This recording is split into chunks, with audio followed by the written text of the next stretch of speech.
şekillenmeye başlayan, filizlenmeye başlayan daha doğrusu barış süreci konusunda belki de siyaset kurumu haricinde, politik aktörler haricinde hukuk örgütleri olarak bizler de uzun yıllardır bölgede hem ağır insan hakları ihlalleri noktasında müşahede eden, gözlemleyen, bu konuda bununla mücadele eden, tespitleri ve önerileri olan, bu süreç açısından sivil bir noktadan, bir alandan, bir bakış açısıyla biz neler görüyoruz, ne olmalıdır, bu kıymetli süreç nasıl eteğe kemiğe bürünmeli, yıkılmaz toplumsal bir mutabakata nasıl dönüşebilir, bu noktada kendi hep birlikte bir fikri egzersiz yaparak çerçeve konusunda bir girizgah niteliğinde bir şeyler de hazırladık açıkçası. Bunu da sizlere yazılı olarak da sunacağız.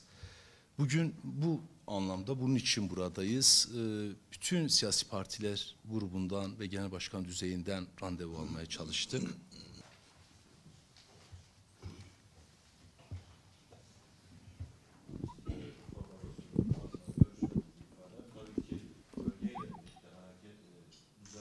Hem yasal ve anayasal gerekliliklerle ilgili bir kitapçığımız var. Sanırım Öztürk Başkan daha çok bu alanla ilgileniyor.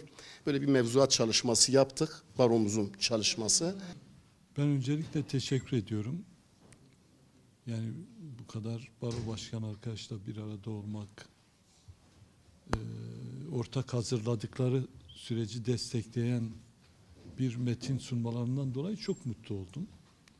Bu süreç hem bölgesel hem uluslararası gelişmelerin kendisini dayatmasından hem de 40 yıldır tekrar edilen, artık denenmeyen bir yol ve yöntemin kalmadığı, ülkenin ekonomisine, enerjisine olumsuz yansıyan bir meselenin demokrasiyle, konuşarak, diyalogla, müzakereyle çözülmesini sağlayan bir süreçtir.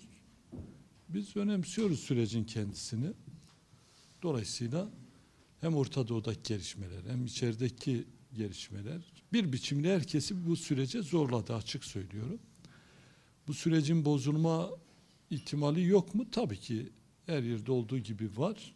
Ama bu sürecden kaçan, bu süreci bir barış süreciyle taşlandırmayan kim olursa olsun toplumda kaybeder, açık söylüyorum.